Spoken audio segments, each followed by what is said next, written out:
Hello, everyone. Well, whoever watches this, hello. Um, so this is my first of 3 days off, and I am hard at work on some philosophy stuff. One thing I'm working on right now is doing a um, formal series of videos about Karl Marx and his Communist Manifesto. It's something that I've read before, but it's just something that I think is a good idea to uh, I guess, discuss in depth because it is a very profound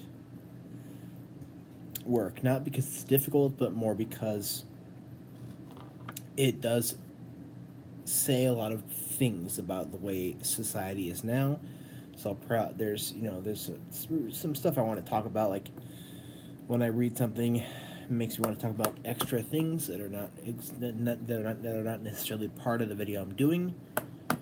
But so I listened to a podcast called Nobody Likes Onions, which is done by a stand-up comic named Patrick Melton. If you don't know who he is, go ahead and check him out if you like to listen to stuff like that when you're working or whatever. Um, really like him, and I do like stand-up comedy a good bit. So I like to hear what he's talking about in stand-up, culture, I guess, or like the news or what's going on in that sort of area. But when I listen to him, sometimes I think about the issue of comedy and how it pertains to the human condition. What I mean by the human condition is mainly just that why do we why do comics come up with jokes for people to laugh at, and what makes those certain jokes good? That's a big thing, I think. I guess just to think about it. It's just what makes it good. What makes a certain thing. What makes a comic good? What makes Dan Cook good? What made George Carlin good? I didn't think Sam Kinison was very good, but a lot of people did. So for them, what made Sam Kinison good? So it's just a big question, and I've thought about this before, but I haven't made any videos about it. I don't think before, but the main thing that I'm thinking about with respect to comedy is comics. When you listen to them or you watch them on TV, they make jokes about life. They make jokes about human society, about being a human. And what makes those jokes funny is that we can relate to them, that we've had similar experiences with that, and we can sort of, I guess, we have we feel a connection to what this person is saying, and they're making a comedic effect out of that whole experience that is a part of being human. So that's kind of a part of the whole thing of what that I want to discuss. So let's discuss the human condition first. The human condition is an existentialist concept which, you know, reflects on what it is to be us, what it is for you to be a human, and what are the challenges that come with that. What is this awkwardness that is being human? I believe that's a Heideggerian word that he used with respect to Dasein, because Dasein has a certain awkwardness. And Jean-Paul Sartre has had his, discussion about being for itself and being for others, and how there's this awkwardness, and you have to have a fight, a balance between the two. Existentialist philosophers have discussed this a lot, and I've discussed them a lot on this channel. How about the human condition itself, um, how there's awkwardness and there's uncomfortability, there's difficulty, there's pain, there's suffering in being a human. Now, I would probably reserve suffering and stuff like that for people who are poor and can't pay for a roof over their heads, who can't pay for food, that kind of thing. That's kind of what I would reserve that word for. Well, unless they've been abused in some way, or of course, they are a victim of some sort. But suffering is something that I don't. I'm just trying to say that suffering isn't something that I would use to refer to somebody like me, who is able to put a roof over my head, is able to buy food, is able to buy cigarettes, is able to buy books. It's not like that. I mean, but still, there's things about being a human that people like me or you who do have that ability to put a roof over our heads. There's still an awkwardness. There's still a I guess it's a weirdness about being human. The human condition is a weird thing, and being us, being a human, is difficult. It's awkward. It's hard for us to figure out how to make things better. Now, for instance, what I mean by comedy here. Now, I want to get to about what makes a comic good. There's subjective and there's objectives, or objective components to that. So not necessarily one person saying that Dane Cook is good means that Dane Cook is good for everyone. There are people who hate Dane Cook and make fun of him and shit on him, but there are people like myself who really love him and think he's a great comedian. So, to refer to a comic who is more of an actor and doesn't really do stand-up, he's done one stand-up special that I can think of. He may have done more, but I can only think of one stand-up special that he's ever done. Kevin James, he was in Hitch, he was in the King of Queens, he was in Grown Ups, he was in An Out Proud to Chuck and Larry, in a lot of good, he's in a lot of good movies, but he did a comic special, and he did a lot of, and his comic special was really funny, and the main reason why I caught on that was funny is because he was bringing up stuff that really happens in a person's daily life, such as he makes a joke about going on a movie date,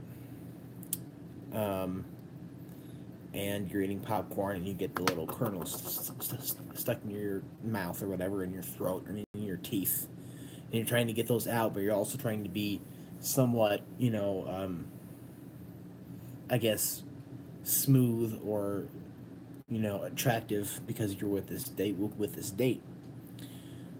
That can be a very difficult thing. I'm pretty sure that whenever I've gone on a first date, I've never eaten popcorn because I know that will happen. But if the girl I was going out with bought popcorn and bought for both of us to eat, I probably would eat it. But it's just stuff like that. I mean, and another one to bring up. Dane Cook, he did one of his specials at Madison Square Garden. He did a little joke about when he was a kid with his siblings. He did a joke about how his dad was kind of a drunk.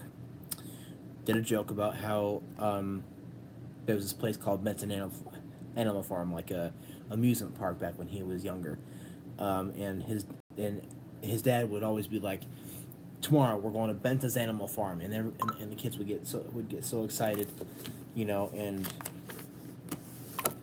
that, sorry about that, it's my Snapchat group chat going off, about how the dad would tell them this and they would get all excited. Next day he'd be drunk, and as Dane said in the joke, he went to bed at 7:58. And it was time to go to Benton's Animal Farm at 8 a.m.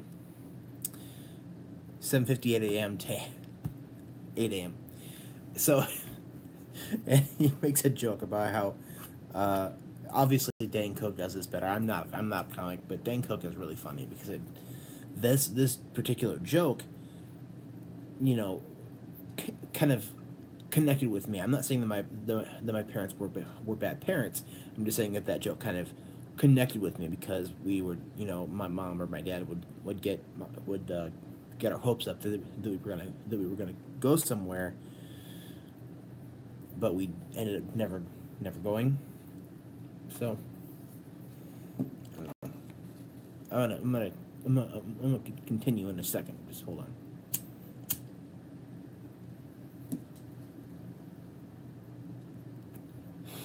It is 40 fucking degrees right now. Thank the Lord for that.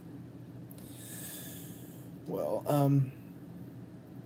so it's stuff like that, that kind of that you can relate to, that you can empathize with, that you understand, and making a joke out of it is something that where you have that empathetic relation to it, that personal connection with what the person is saying, and the person making a joke out of it can really be the best comedy that there is.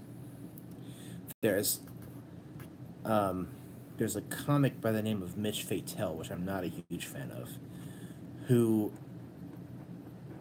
pretty much all he talked about in his one of his specials, one of his earlier specials, that all he talked about was sex and how big of a dick he had, and sex and sex and sex. I mean, his voice was really annoying. Now, I'm not saying that jokes about sex are bad, because sex when you're first with a girl um, can be very awkward, because this isn't a familiar sort of thing. So there's there's a couple of comics, I can't remember which ones, but there's a couple comics who have made really good jokes about sex when you're first with a girl and you're about to pull your dick out or whatever, and there's just this awkwardness about that, and that is a good joke about sex, and there are good jokes about sex. But this guy, Mitch Fatel, just constantly talked about that the whole entire thing. He had a few one-liners that were kind of funny, but just like that, I mean, it was just not that funny. But what I'm saying is that with comedy, laughing at things has a direct link to the human condition of who we are as people. And what makes us laugh is stuff that we've been through.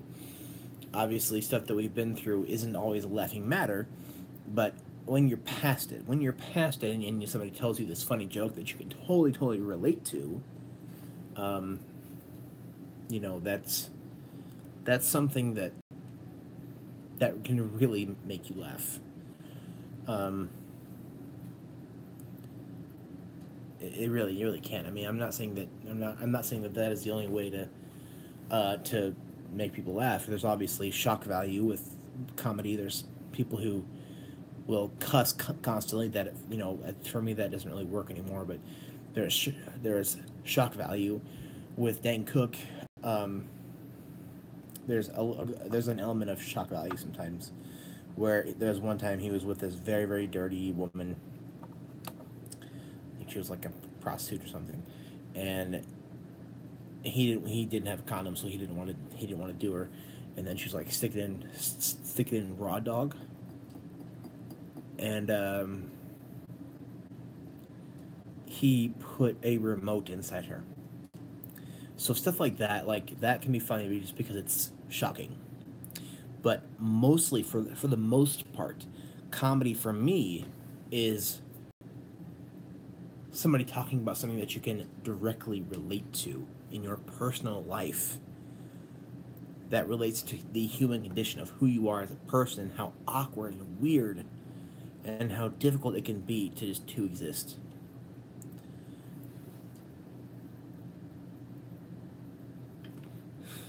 And obviously there's the objective. What objectively makes somebody funny is a large amount of people liking that someone, such as Dane Cook. Like I said, a lot of people hate Dane Cook, but he's doing well because he goes to Madison Square Garden every year. He has a lot of specials.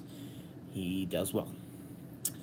And there are some comics who don't really get off the ground, and that's probably because objectively they're not funny enough. They might be a little funny, but they're not funny enough. But subjectively funny comics comes from differing perspectives, people who are different, uh, differing backgrounds and stuff like that. So comedy is just a very interesting thing as to how it relates to what it means to exist. So this was a really kind of an interesting little stream. I think I discussed some things that I probably shouldn't have said, because I'll probably get demonetized. We're talking about the remote and the pussy sort of thing. Um, you know, I don't know. Let me know your thoughts in the comments below if you have any. And thank you for watching.